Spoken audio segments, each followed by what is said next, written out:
one of the quintessential Cars background characters in my opinion. She's one of the first characters I think of when I think of Cars background characters, and despite the fact that she only has a few seconds of screen time, to me she sort of transcends being a background character. Although she very much is one, this is a car that I think a lot of people know, and if you collect Cars diecasts, this is probably one that you're well acquainted with. Like I said, I think she's just one of the most well-known Cars background characters, and is one that I've always really liked having in my collection, which you can tell because she's quite a bit more damaged than a lot of other Cars items I own. I must have had a lot of fun with this when I was younger.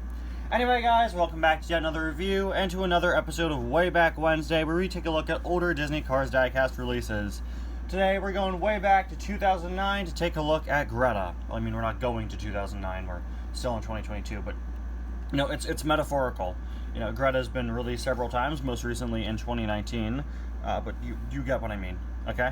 Okay, cool. I actually haven't reviewed Greta since 2018 when I got a duplicate of her in the Hometown Radiator Springs 3-pack with Ramon and Jonas Carvers. That Greta duplicate, this is my original Greta, has since gone on to become Tony Track in Cars Adventures, who's been used several times throughout the series, of course a painter friend of Ramon's.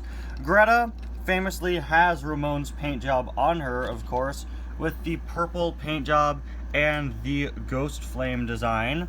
Unfortunately, mine has some chips around the headlights, so it doesn't look as good as it might.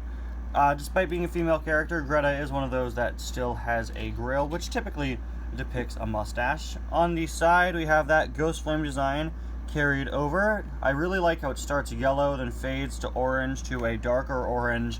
Compared to Ramon, I don't know, it is quite a bit different. Greta's pretty unique, even though she's one of several cars to have ghost flames on her. She's even different from Marilyn, who is basically the modern incarnation of Greta. Marilyn takes Greta's place in the credits of the first Cars movie when they're recreating the R-Town scene that Greta, of course, first appears in. But yeah, I really like how it starts yellow there, and it's a very bold yellow. It's a very yellowy yellow. Like, you can definitely tell that the front of this car is yellow, and then it fades into a flame design. I just think that's really cool.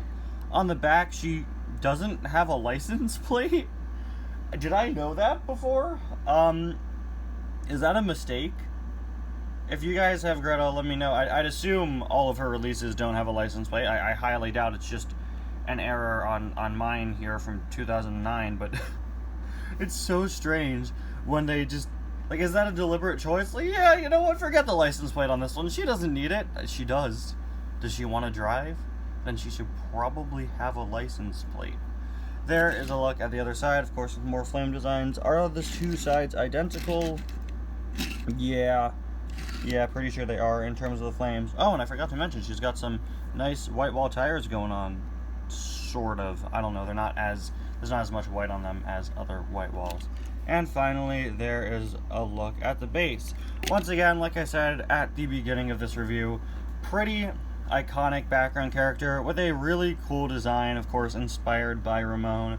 Really like this diecast, and it's one that I'm surprised I hadn't reviewed in 4 years, so I'm glad that I took a look at her today. Anyway guys, thank you so much for watching. I'll see you guys next time. Bye now.